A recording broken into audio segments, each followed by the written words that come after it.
Finance finance finance I try to avoid but finance likes me. और आज के इस वीडियो में मैं ऐसे 8 से 9 बेसिक फाइनेंशियल कंसेप्ट्स आप लोगों को सिखाऊंगा जो कि आपको जानना ज़रूरी है अगर आप शेयर मार्केट में आ रहे हो। तो चलिए आज के वीडियो में हम पेड़े खाते हुए शुरू करते हैं ये वीडियो।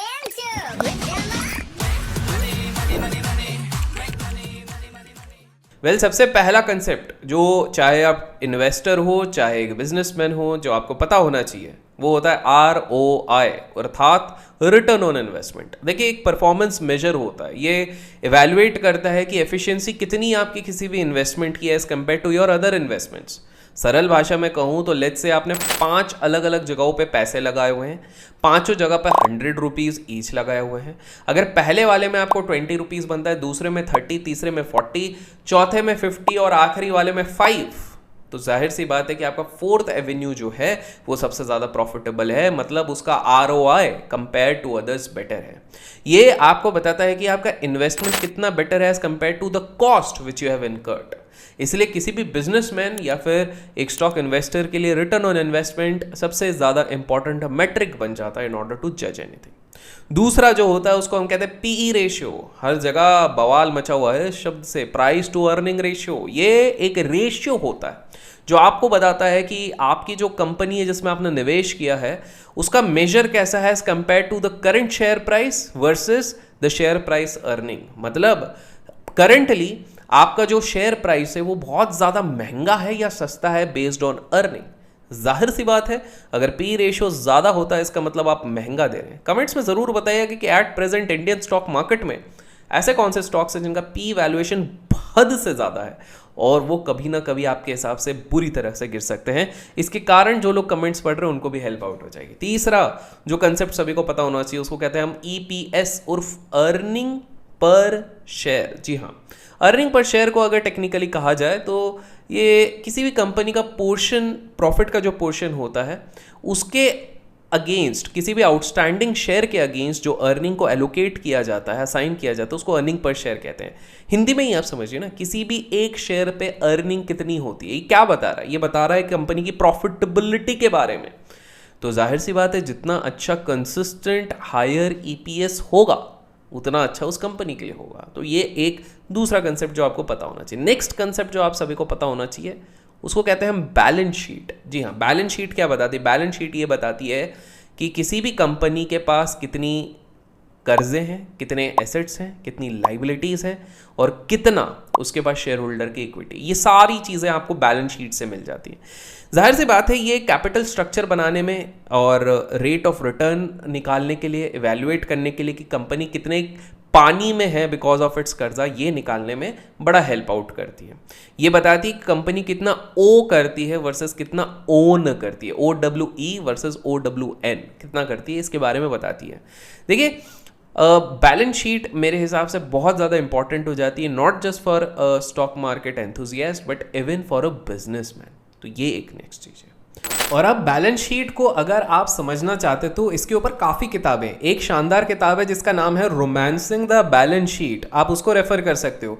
पर ठहरिए, आप कहोगे कि यार पढ़ने का टाइम किसके पास है, सो डोंट वरी, आप इसकी बुक समरी सुन सकते हो ऑन कुकू FM। जी हाँ, कुकू FM पे ऐसी हज़ारों इन्फॉर्मेटिव बुक समरीज आपको मिल जाएंगी जिससे आपके ज्ञान के चक्षु खुल जाएंगे। और फाइनेंस में कंसेप्ट होता है डिस्काउंट का, जो कि अगर आपको भी चाहिए तो डिस्क्रिप्शन में दिए गए लिंक से कुकू FM डाउनलोड कीजिए और यूज कीजिए मेरा कोड AK50 और फर्स्ट 250 यूजर्स को मिलेगा 50% off. So do check out. अगला कंसेप्ट जो आप सभी को पता होना चाहिए उसको हम कहते हैं प्रॉफिट एंड लॉस स्टेटमेंट। अब आप लोग सोच रहे हो ये क्या होता है? देखो ये सिंपल सा रहता है, ये समराइज कर देता है रेवेन्यू, आपके कॉस्ट, आपके एक्सपेंसेस, इन सारी चीज़ों को और निकालता है कि आपका प्रॉफिट कितना है, लॉस कितना है। इसको ना इनकम स्टेटमेंट भी कहा जाता है। ये जब आप देखते हो तो इससे आपको पता लगता है कि किसी भी कंपनी की कितनी एबिलिटी है या फिर इनएबिलिटी है प्रॉफिट जनरेट करने के लिए बाय इंक्रीजिंग द रेवेन्यू। अच्छा, इसमें एक चीज़ ध्यान रखें कि मैंने अक्सर देखा है कि इंडियन कंटेक्स्ट में बहुत सारी ऐसी कंपनी होती है जो अपने P&L को फर्ज करती है। फॉर एग्जांपल मान लो कोई रियल एस्टेट कंपनी है, उसने अपने अभी तक प्लॉट बेचा नहीं है, बट हाँ ऑन पेपर लिख दिया है कि हाँ भाई इन लोगों ने ये खरीदने के लिए किया हुआ है, इन लोगों ने एडवांस भर दिया। अब हो सकता है कल को वो व्यक्ति पलट जाए बिकॉज रिसेशन आ गया या उसके पास पैसा नहीं बचा, लेकिन पीएनएल स्टेटमेंट उस चीज़ को काउंटर नहीं करता। ये जैसे ही सेल की बात होती है, सेल ऑन पेपर दिख जाता है, वो उसको रिकॉर्ड कर देता है even before the entire money is realised. और इसी चक्कर में माय डियर फ्रेंड काफ़ी सारे लोग ना पीएनएल स्टेटमेंट के थ्रू धंधली करते हैं। तो आपको समझना पड़ेगा कि पीएनएल स्टेटमेंट से बेटर होता है कैश फ्लो स्टेटमेंट्स और बैंक बैलेंस शीट, इन दोनों पे ध्यान दो। नेक्स्ट, आप एक टर्म बहुत बार सुनोगे, उसको कहते हैं क्वार्टरली रिपोर्ट। अब क्वार्टरली रिपोर्ट क्या होता है? हर 3 महीने में आपको एक रिपोर्ट मिलता है, मतलब 4 बार साल में। इसमें क्या होता है कि जैसे कंपनीज के जो फाइनेंशियल ईयर होते हैं तो उसमें हर क्वार्टर ऑन क्वार्टर परफॉर्म कैसा किया है वो बताया जाता है। तो दिसंबर 31 को आता है, जून 30 को आता है, सितंबर 30 को आता है और मार्च 31 को आता है। तो यहाँ पर क्वार्टरली रिपोर्ट किसको देखना चाहिए? उसको देखना चाहिए जिसने कोई शेयर लिया है और वो बोलता है मैं 20-25 साल तक होल्ड करूँगा, ये देखने के लिए कि क्या कोई डिविएशन तो नहीं हो रहा है। उसके लिए बहुत ज़्यादा हेल्प हो जाती है जब वो लोग देखते हैं अपना क्वार्टरली रिपोर्ट। तो क्वार्टरली रिपोर्ट बहुत इंपॉर्टेंट हो जाता है। उसके बाद एक और इंटरेस्टिंग कंसेप्ट आता है, उसको हम कहते हैं लेवरेज। अब लेवरेज को अलग अलग कंटेक्स्ट में यूज़ किया जाता है। ट्रेडिंग में लेवरेज होता है, जैसे ऑप्शंस के लिए लेवरेज देते हैं, इंट्राडे के लिए, फ्यूचर्स के लिए 5x 10x। एक तरीके से ये भी बोरोड कैपिटल होता है, ट्रेडिंग में आपको ब्रोकर देता है। लेकिन कंपनीज के पर्सपेक्टिव से जब इन्वेस्टमेंट में हम देखते हैं, हम तब बात करते हैं कि कंपनी बहुत लेवरेज्ड है, लेवरेज लिया हुआ है, तो ये बोरोड कैपिटल होता है जो उसने अपने क्रेडिटर्स या किसी भी फंडिंग सोर्स से उठाया रहता है।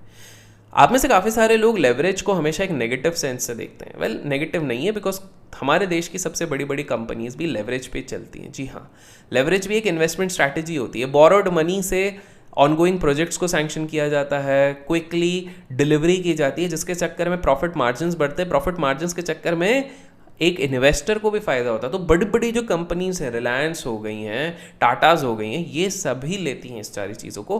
तो आपको इसको एक हमेशा नेगेटिव कंटेक्स्ट पे नहीं देखना है। इनफैक्ट ये पोटेंशियल बढ़ा देती है रिटर्न ऑन इन्वेस्टमेंट की, और रिटर्न ऑन इन्वेस्टमेंट के बारे में मैंने स्टार्टिंग में बात करी। बाय द वे, अगर आप लोगों ने अभी तक इस वीडियो को लाइक नहीं किया तो मेक श्योर लाइक कीजिए, इससे काफ़ी प्रोत्साहन मिलता है। तो ये हो गए हमारे कुछ कंसेप्ट्स हो गए यहाँ पे लेवरेज के। अच्छा, लेवरेज पे एक और चीज़ याद रखिए कि जब भी आप ये इन्वेस्टमेंट टर्म्स पे सुनते हो कि कोई भी कंपनी हैवीली लेवरेज्ड है, इसका मतलब क्या हो जाता है?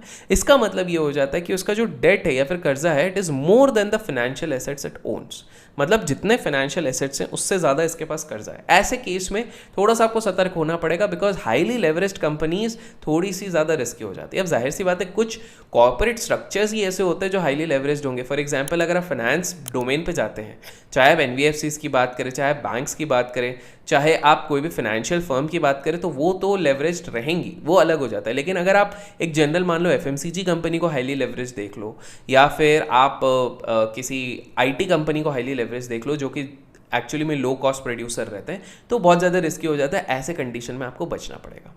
नेक्स्ट जो कंसेप्ट होता है, जिसके ऊपर हमने पहले भी कुछ वीडियोस बनाए अपने चैनल पे, वो होता है बॉन्ड मार्केट। इसको डेट मार्केट या फिर क्रेडिट मार्केट भी बोलते हैं। देखिए क्या होता है, कोई भी कंपनी पैसे जब रेज करती है तो एक होता है वो खुद का पैसा ले ले, दूसरा उसके पास तरीका रहता है कि यार वो लोन ले ले, लोन पे इंटरेस्ट रेट यूजुअली थोड़े ज़्यादा होते हैं, और तीसरा तरीका इनके पास, कंपनीज के पास होता है कि यार हम ना बॉन्ड्स इशू कर लेते हैं। मतलब हम एक फिक्स्ड रेट ऑफ रिटर्न देंगे, जो भी बॉन्ड इशूअर्स रहेंगे, जो भी बॉन्ड हमारा लेंगे, बदले में हम उनको फिक्स्ड रिटर्न देंगे। एक बॉन्ड इशू करने के बाद जो बॉन्ड होल्डर होता है उसके ऊपर ये रिस्क रहता है कि यार कंपनी अगर परफॉर्म नहीं करी, बैंकरप्ट हो गई, लिक्विडेट हो गई, तो हमारा पैसा जाएगा। अदरवाइज वो ये सोचता है कि यार चलो फिक्स डिपॉजिट्स में कोई रिटर्न नहीं मिल रहा, लो कॉस्ट इंटरेस्ट रेट हमको कहीं पे कुछ मिल नहीं रहा, मेरे को फिक्स रिटर्न अगर चाहिए तो उसके हिसाब से मैं बॉन्ड ले लेता हूँ और उधर अच्छा रिटर्न होगा। तो आपको ये समझना है कि डेट मार्केट या फिर बॉन्ड मार्केट भी एक बहुत ही तगड़ा एवेन्यू बन जाता है जहाँ से कि लोग पैसा उठाते हैं। और इसी के साथ हम आते हैं अपने फाइनल कंसेप्ट के, जो कि आपको, अगर आप एक फाइनेंस डोमेन पे है तो वो सबसे ज़्यादा आप लोगों के लिए ज़रूरी हो जाता है समझने के लिए, और वो है cash flow statement. Cash flow statement भी एक फाइनेंशियल स्टेटमेंट होता है। इससे आपको ये चीज़ समझ में आती है कि कोई भी कंपनी कितना कैश जनरेट कर रही है अपनी ऑपरेटिंग एक्टिविटी से, फाइनेंसिंग एक्टिविटी से, इन्वेस्टिंग एक्टिविटी से। देखिए, कैश फ्लो बेसिकली कितना पैसा अंदर आ रहा है धंधे के अंदर, जब अपन बोलते हैं ना कितना पैसा आ रहा है जा रहा है, वो आपको कैश फ्लो स्टेटमेंट से समझने में आता है। बिकॉज आप लोग एंड तक टिके हो तो एक और फाइनल कंसेप्ट, अगर आप बिगिनर हो शायद आपको नहीं पता हो, IPO, जिसका क्रेज बड़ा चलता है, इनिशियल पब्लिक ऑफर होता है। देखिए IPO बेसिकली क्या होता है, एक प्राइमरी मार्केट होता है। पहली बार जब कंपनी अपने आप को लिस्ट करा रही है किसी भी शेयर बाजार में, जब पहले, इससे पहले IPO होने से पहले प्राइवेट कंपनी बोलते हैं, IPO होने के बाद उसको पब्लिक कंपनी बोलते हैं।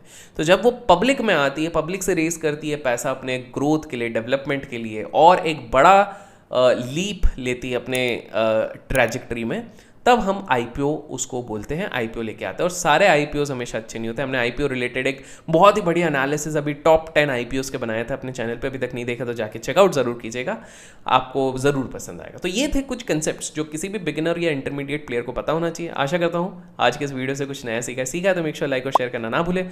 Till then keep learning, keep growing, keep investing and keep trading.